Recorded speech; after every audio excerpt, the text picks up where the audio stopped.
A doutora Luciana Shaddox é dentista graduada pela Faculdade de Odontologia de Piracicaba. Ela é periodontista com mestrado e doutorado pela Unicamp e tem pós-doutorado em microbiologia oral pela Universidade da Flórida em Gainesville. Hoje ela é diretora do curso de graduação de periodontia e Associate Dean of Research na Universidade do Kentucky. Olá pessoal, mais uma vez estamos aqui para conversar com uma dentista do Brasil que hoje vem trabalhando dentro da Universidade no Kentucky, aqui nos Estados Unidos. Eu queria apresentar para vocês a doutora Luciana Shaddox. Falei certo, Luciana? Falou certinho. Esse não é o meu nome original, né? Esse é meu nome de casada. Meu Muito nome bem. original é Malchion. Mas Shaddox é do meu marido. Muito bem. Luciana, eu queria perguntar para você, primeiro assim, quer dizer, uma coisa que eu sempre pergunto para o pessoal é o que motivou você a vir aqui para os Estados Unidos e qual era a sua atividade pregressa, então, no Brasil? Então, eu fiz a odontologia na Unicamp, na famosa FOP, minha casa maravilhosa lá. Piracicaba? Adorei. Piracicaba. E o Quinzão? E o Quinzão? Ai, gente, nem me lembra. Nem me lembra, eu amo Piracicaba, tem que voltar lá. Voltei não há muito tempo, fazer um toque lá no simpósio do Salum de 50 anos, que foi meu professor querido também. E eu gosto muito de Piracicaba, adorei minha passagem lá. Fiz odontologia, fiz mestrado e doutorado na área de periodontia. Isso que eu ia perguntar, né? Você então, é periodontista? Periodontista, Legal. E adorei. Nossa, foi uma super graduação para mim. E a Unicamp, ela tem uma pesquisa muito forte, né? Uma área de pesquisa muito forte. E no segundo ano de graduação, eu comecei a gostar muito da pério. A gente começou a ter pério, eu adorava os laboratórios de raspagem e tal. E aí eu comecei a ficar muito interessada na pério, comecei a perguntar sobre possibilidades de interação na área de pesquisa. E a gente tinha o Getúlio lá, que era era um pós-doutorado na época, eu acho, e Getúlio Nogueira, e ele era fantástico, assim, super motivante. E ele, eu fui falar com ele, eu falei, queria tanto fazer pesquisa, tal, não sei o quê, e tem alguma coisa para eu fazer? E aí eu falei com o Chico Nocite, na época a gente fez um trabalhinho bem legal de prevalência da doença periodontal lá na FOP mesmo. E aí, quando eu apresentei os meus resultados na jornada de odontologia de Piracicaba, né, o meu pôster, foi o primeiro pôster que eu apresentei, eu me apaixonei pela geração de conhecimento, né, e poder distribuir esse conhecimento. Então, eu apaixonei na área de pesquisa, eu queria fazer mais. Sim. Eu falei, nossa, adorei, quero fazer isso, acho que eu quero ficar na área acadêmica, quero fazer mestrado, doutorado. Lá no segundo ano de graduação, eu já sabia que eu queria pério, já sabia que eu queria a área de pesquisa, eu gostava muito da área de pesquisa. E eu sempre fui muito nerd, assim, né? Então, eu quis continuar. E aí, eu vi, já no segundo, terceiro ano, quando eu ingressei nessa ideia de fazer pesquisa, eu vi um pôster sobre doutorado de sanduíche. Ok. No saguão da FOP lá. E me traz grandes memórias do saguão da FOP. E aí eu falei assim, como que faz isso? Eu quero fazer. E aí eu falei que eu queria fazer o mestrado, o doutorado, e para eu poder fazer o doutorado de sanduíche. Eu queria fazer o doutorado de sanduíche. E aí eu fiz isso, fiz o mestrado, fiz o doutorado, e chegou no mestrado já, eu comecei a interagir, entrar em contato com alguns professores daqui. Na época eu utilizava uma sonda eletrônica que era da Flórida, a sonda Flórida, e aí eu comecei a entrar em contato, eu tinha um contato com esse povo da Universidade da Flórida por causa disso, e aí eu falei assim, eu tô querendo visitar e tal, e aí eu fui atrás. Que ano foi mais ou menos isso, Luciana? Isso foi quando eu estava terminando meu mestrado, em 2003, 2002. Final de 2002. E eu estava terminando meu mestrado e eu queria fazer. Aí eu conversei vim para cá visitar. Eu tinha morado na Flórida com uma família americana quando eu era bem jovem. Como intercâmbio? High school, eu fiz a high school. Legal. Então meu inglês era super bom. Era bom. Inclusive eu dava aula de inglês quando eu voltei. Legal. Então foi em Titusville, na Flórida, perto de Cabo Canaveral. E eu tinha uma família aqui. E aí eu estava querendo visitá-los. E eu aproveitei para visitá-los e visitar a Universidade da Flórida, em Gainesville. Sim. E encontrei esses professores por esse meu contato da Universidade da Sonda Flórida e tal. Conversei com o Charles Gibbs, que foi inventor da Sonda Flórida. E aí ele me pôs para... Eu falei, qual é a sua área? Eu falei, minha área é pério, eu faço isso, faço aquilo. Ele falou, vou pôr umas pessoas para você conversar. Ele foi fantástico. Nossa, e eu conversei com várias pessoas, e uma delas foi o Dr. Walker, que estava na área de Oral Microbiology. Uhum. E aí foi o que eu mais...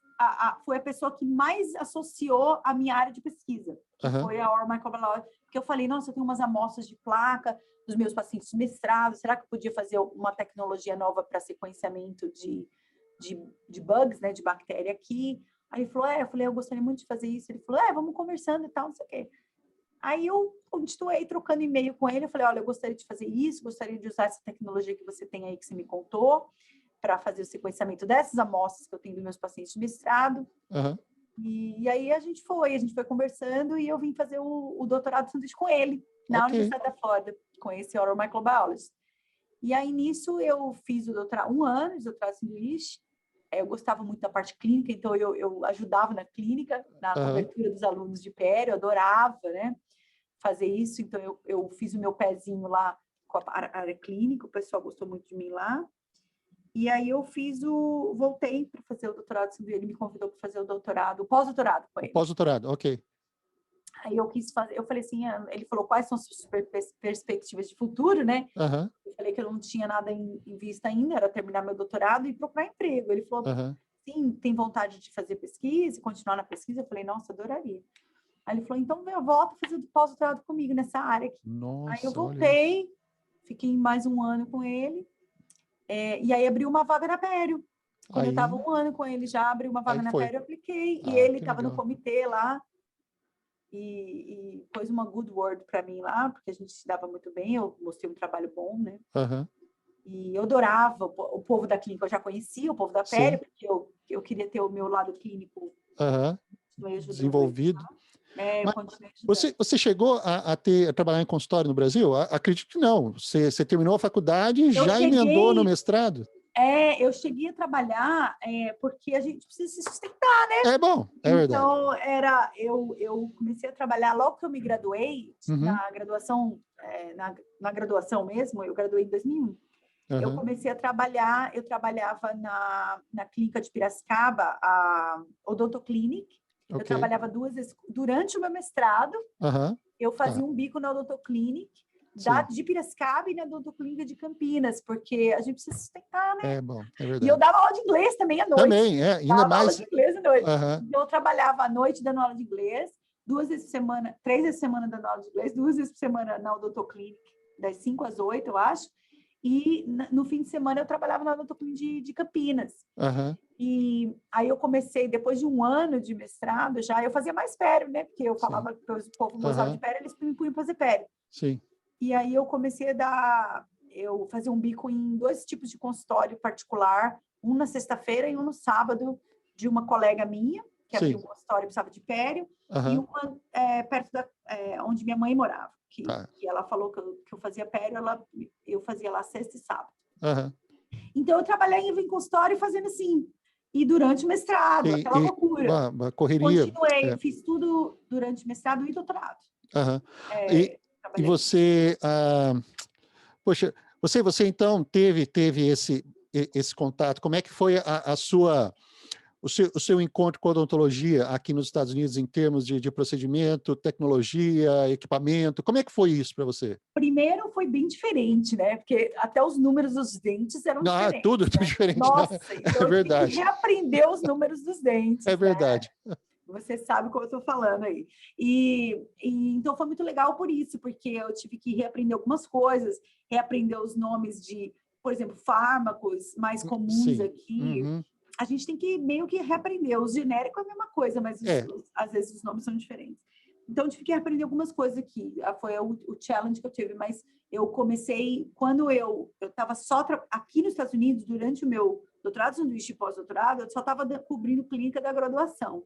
Quando eu entrei na Pério, propriamente dita, em 2006, que eu entrei como full-time faculty na Pério, eu entrei metade pesquisa, metade clínica. Sim. E eu tinha faculty practice também. Então, uma vez por semana, eu tinha meus próprios pacientes. E eu fui fazendo. Depois de 3 anos, mais ou menos, eu ganhei uma grant, que eu tive que pôr todo o meu effort nessa grade para área de pesquisa, porque eu estava em tenure track. Sim. E Ok. tenure track eu precisava ganhar R01 e produzir bastante. Eu tive que give up alguma coisa, né? Tá. E como eles precisavam muito de mim na clínica de graduação e pós, eu saí do faculty practice e fiquei só nas clínicas. Mas o meu trabalho era clínico, né? Tá. Então, eu trabalhava... Eu via muito paciente de doença periodontite agressiva e paciente com diabético. Eu tinha 2 projetos. Então, eu tratava meus pacientes, meus diabéticos com pério e minhas agressivas, assim. Então, foi bom porque eu continuei rodando minha mão aí clínica, que eu acho importante, nesses trabalhos, né? Depois que eu vim para Kentucky, menos, né? Porque quando eu vim para Kentucky, eu assumi... E isso que eu ia perguntar para você. Você hoje está no Kentucky e você, tá dentro da pério também, e você só ministra aula, ou você vê pacientes também? Então, foi uma trajetória bem diferente do que eu planejei, para falar a verdade para você. O que aconteceu é que quando eu saí de lá, eu queria pegar o meu certificado de pério. Okay. Eu não tenho certificado de pério daqui, só da Unicamp, né? Sim. E eu achei que isso me limitava muito. Eu tinha que ficar só na área de pesquisa. Se eu tivesse que mudar de universidade, eu tinha que ir para a área de pesquisa só ou dar aula só, porque é muito difícil você estar uma área de especialização como a minha e não ter algum título daqui. Tá. Então, eu queria fazer o meu certificado de pério. Aí, eu tive essa possibilidade de mudar e eles me deram a oportunidade de eu fazer meu certificado de pério aqui part-time. Então, eu ia fazer part-time o certificado de pério e ia dar aula e fazer pesquisa o resto do tempo. Só que o que aconteceu? Quando eu vim para cá, eu via paciente, eu dava aula e ia começar o meu certificado de pério ano passado, em julho. Ok. O que aconteceu? O nosso Dean mudou o nosso Dean aqui, a gente entrou com o Interim Dean, e o Interim Dean era o Provost, o Vice Provost da universidade. Foi o nosso Interim, era o engenheiro. Nossa, que beleza. Foi meio doida a transição, assim. E eu falei muito, e ele conversando muito comigo, ele falou, Lu, o que você acha de você pegar a área administrativa? Porque a gente não tinha um associate dean de pesquisa, a gente não tinha um diretor de pesquisa na época. O nosso dean antigo era o diretor e o diretor de pesquisa ao mesmo tempo. Então, a área de pesquisa estava meio largada na época. Ele falou, nós precisamos de um diretor associado de pesquisa. Você não toparia? Eu falei, putz, e o meu training? Mãozinha... Né? Bom, eu tenho track, não, é verdade. E meu training da pério, que eu tinha programado de fazer o training de pério. Aí eu fui falar com o Dolph, que era o nosso graduate director daqui. Eu falei, Dolph, dá para eu ser associate dean de pesquisa e fazer o training? Ele falou, não. Não vai dar, Lu. Você vai estar muito ocupada como diretora de pesquisa e você não vai conseguir fazer o seu training, porque é muito puxado. Tem aula, tem paciente. Então. Eu falei, então eu tive que decidir. Então foi uma decisão difícil para mim, porque eu queria o meu training da pério, para eu ter esse título aqui. Claro. Mas era uma promoção para mim muito importante, né? Para passar para a área administrativa, da área de pesquisa, que é uma área que eu amo, né? Sim. Eu sou muito acadêmica. Legal. E aí eu tive que decidir. Como meu marido, foi uma decisão familiar, como meu marido tinha uma posição temporária aqui, que eu consegui ele tinha um tenure track lá na Flórida, mas eu consegui só uma posição de research associate. Ele é dentista também? Não, meu marido é na área de agronomia, ok. E eu consegui só uma posição temporária para ele, então eu tive que falar, poxa, se você sair e não conseguir a posição permanente daqui a um ano, pelo menos eu vou estar numa posição melhor, né? Se a gente tiver que ficar só com um emprego. E aí eu decidi pegar a área de administração. E aí eu larguei a prática, a clínica. Eu tive que... something's gotta give up. I gotta give up something. Eu larguei a... Eu sinto falta um pouco, né? Lógico, mas eu continuo na clínica ajudando meus aluninhos, porque eu não consigo ficar... eu acho que você tem condição de chegar na clínica e pelo menos estar dentro daquele environment, né? naquele ambiente. É paixão, né? Muita gente me pergunta também com relação a isso, porque, como eu disse antes, eu tenho essa limited license e eu não posso trabalhar em consultório particular. Mas olha, eu vou falar para você, o que eu faço também é paixão, Ai, sabe? eu adoro. Porque ali É, você atende. Eu gosto de falar claro, assim, eu atendo quem precisa na hora que precisa.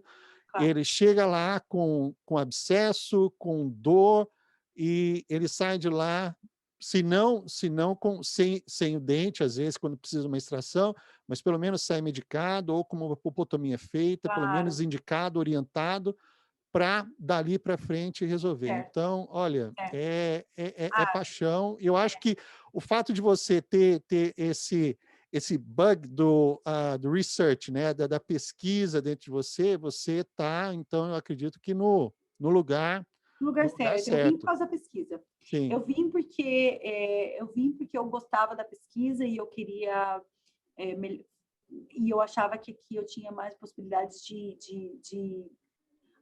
avançar a avançar. pesquisa exatamente. Então eu Aham. vim pela nerdice da pesquisa mesmo Sim, na área de periodontia, mas a paixão em odontologia e ensino aham. é uma paixão que eu tenho sempre. Então Ah, eu que falei legal. pro meu chefe da Pério quando eu Aham. não larguei a Pério, né? Eu continuo na Sim, Pério, sim. mas eu estou na área administrativa e na parte de pesquisa. E Aham, eu falei para ele, eu não quero deixar de ensinar, eu quero continuar contribuindo com os cursos e indo para a clínica. Quero para a aham. clínica. Então, uma vez por semana eu vou para a clínica. Legal. Agora, Poxa, deixa eu perguntar uma coisa diferente, então. Você trabalhou, você viveu um período na Flórida, e quando o brasileiro ouve falar dos Estados Unidos, primeira coisa, pum, Flórida, Disney, Orlando, Miami, e você está num lugar um pouco diferente. diferente. Como é que é a vida no Kentucky? Eu sinceramente, não faço ideia. Como que é Eu aí? estou aqui em Kentucky tem duas escolas de odontologia, né? Tem a Universidade de Kentucky em Lexington, que Aham, é a que eu estou, sim, e a Universidade de Louisville, em Louisville. sim, E eu estou na Universidade de Kentucky em Lexington. ok. Lexington é uma cidade maravilhosa, maravilhosa. Eu estou amando. Eu estava, para falar a verdade para você, eu estava com muito medo do frio, É muito mesmo? medo do frio, porque eu sou, né, a gente é do país tropical, aí a gente Sim, estava na Flórida é calor, né? aham, E todo brasileiro tem medo do frio. sim. E eu estava com medo do frio. Mas eu estou falando para você, eu estou amando o tempo aqui. Ó, para você ter uma noção, a gente tem uma change of, que você deve conhecer bem agora, né, em Massachusetts, tem um change of seasons muito Sim, lindo, sim. muito Não, isso lindo. é maravilhoso. Isso é Uma mesmo. coisa da natureza que eu aprecio, eu hoje aprendi a apreciar tanto que meu pai pergunta por que os americanos sempre falam do tempo. Eu falei, pai, porque muda, e é uma coisa assim, É. é Sim, contagiante. em cinco dias você vê aquelas folhas verdinhas ficar tudo amarelo. Tudo amarelo. É. Aí aqui fica amarelo, vermelho, É laranja. É uma mesmo, olha coisa só. assim que eu falava, mãe, olha isso. Às vezes eu parava, falava, mãe, olha aqui, olha aqui, olha aqui. Aí mandava um vídeo para minha mãe, eu falei, você não tem noção de coisa maravilhosa. Aí se eu vim para cá, eu vou vir para cá no verão, então foi Aham, tranquilo. O verão sim. muito mais ameno que o da Flórida, foi maravilhoso. Aham. Aí no fall veio aquela troca de cores. Eu falei, nossa. Aí no inverno veio a neve. Assim, não tem muita neve aqui.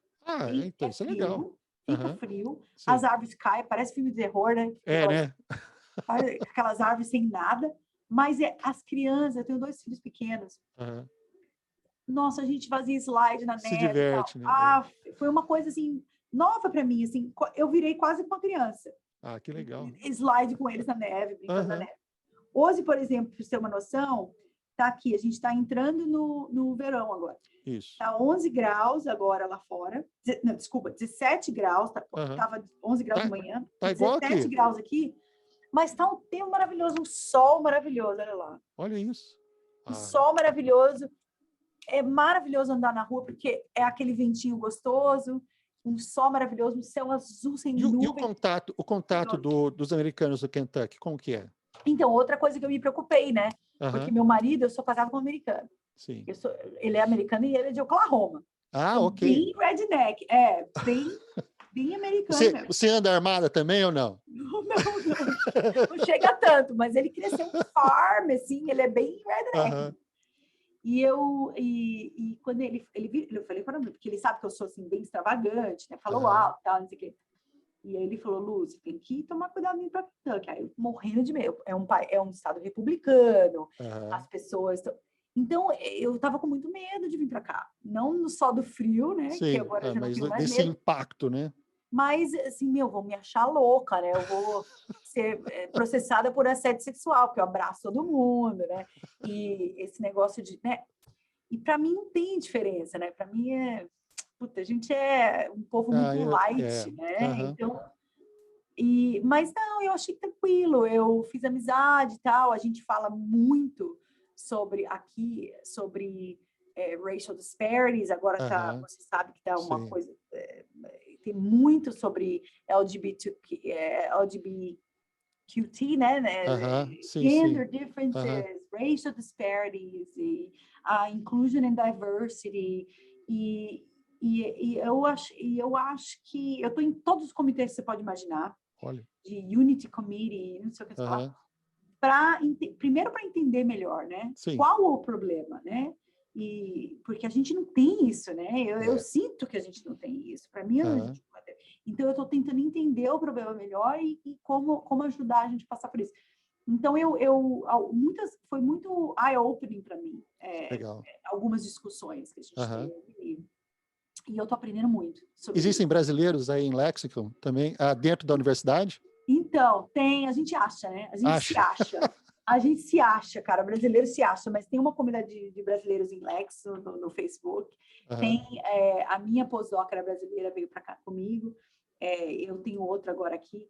E tem uma outra professora que é brasileira aqui, mas depois que eu entrei, já entrou a Samela, entrou mais uma que fez GPR em Rochester. Aham. Tem a Lisângela, a Sanela e agora o Marcelo Matos, da Pério. Olha só. Veio de Oregon também, veio de Oregon. Não, Creighton. Veio de Creighton. Creighton. Ok. E aí estamos aí, o nosso grupinho pequeno de brasileiros, mas Legal. a gente está super bem, assim. E tem a minha postdoc, né? Minha postdoc brasileira também, que é uma fofa. Então, a gente tem, eu acho que sim, tem um povo bem mais diverso e muito menos brasileiro na universidade do que tinha na Flórida. Na Flórida estava cheia. Então, eu senti um pouco a diferença, mas eu sou uma pessoa que eu me dou com todo mundo, né? Então, para mim, não foi muito difícil, não. Tem alguns brasileiros que sofrem mais que outros, né? Com a falta do calor, né? Sim, sim. Mas eu senti um pouco a diferença, mas não muita. Eu estou abrindo muito minha cabeça sobre diversity. Então, não, isso faz. Não, com certeza, você tem um não contato. Só para o brasileiro, né? Não, é porque é uma coisa que a gente costuma pensar depois que acontece, porque, infelizmente, no Brasil, a gente acaba vivendo dentro de uma bolha e não sabe o que é a vida lá fora. E quando a gente sai, que a gente tem esse contato, é como se realmente tirasse um véu da frente dos olhos, a gente, uau, como que é, né? Como que as coisas... minha experiência, inclusive eu falo isso para todos os jovens, falo para minhas sobrinhas e falo para todos os jovens hoje, você tem que sair do Brasil, tem que sair, vai fazer um curso de espanhol na Espanha, vai fazer um curso de alguma coisa, nem que seja por um período, vai fazer um doutorado de sanduíche, vai fazer um high school no exterior, que foi o que eu fiz. Nossa, abriu demais o meu leque. Ajuda muito. Não, isso sem dúvida. Tem que sair. E não precisa vir para os Estados Unidos. Pode ser a Europa, pode ser a Arábia Saudita, na Índia. Onde você vai abrir o seu leque para coisas muito mais... Muito que vão fazer você crescer como pessoa, entendeu? Eu acho com certeza. Que Legal. Luciana, olha, eu sei que a gente está com tempo, mas eu queria agradecer muito o seu tempo, tá? E se você abrir oportunidade, a gente pode voltar a conversar mais, entendeu? Mas foi muito... conversar. Não, foi muito bacana. Olha, obrigado mesmo, parabéns pelas suas conquistas e vamos torcer aí para o verão. Bom, torcer não precisa, porque o verão aqui é sempre muito gostoso. Mas adorando aqui. deixa o convite quando você tiver algum curso, alguma coisa aqui na região em Massachusetts, avisa a gente. Sim, pode deixar. Eu mostro para você aqui o Cape Cod, que é um lugar também muito bacana, um lugar muito bonito, gostoso. Nossa, eu conheço, né? Só conheço Boston aí. Então, você andando um pouquinho mais para o sul de Boston, você vai ter oportunidade de conhecer umas praias, sabe? Legal. Um lugar muito bacana. Uma pena que a IDR foi cancelada e ia ser em Boston, né? Pois é, ia ser em Boston, eu fiquei sabendo. Pois é, tava louca para ir. Eu gosto muito de Boston. Gostei Legal. muito quando eu fui para ir. Mas vamos manter em contato. Eu gostaria muito de saber um pouquinho mais de você também. Não, Como sem está dúvida. sendo o seu trabalho com a população aí dos FQHCs, né? Sim, sim. É uma coisa que me interessa muito. A gente está trabalhando muito com racial disparities, racial disparities e health equity, health sim, disparities sim. em oral health aqui em Kentucky, porque tem muito, né? Sim. E a gente é uma área que eu quero explorar mais. E a gente montou, inclusive, um grupo com medicina, public health e odonto aqui em Kentucky, que a gente está querendo entender mais o porquê das health disparities e quais os fatores que são de risco. Então, vamos conversar mais, com certeza. Vamos, conversaremos. Luciana, muito obrigado. Um bom final de semana para você e a gente volta a se falar. Com certeza. Um abraço, viu? Outro, Obrigada, valeu. muito obrigada pelo Imagina. convite. Obrigado. Tchau. Tchau, tchau.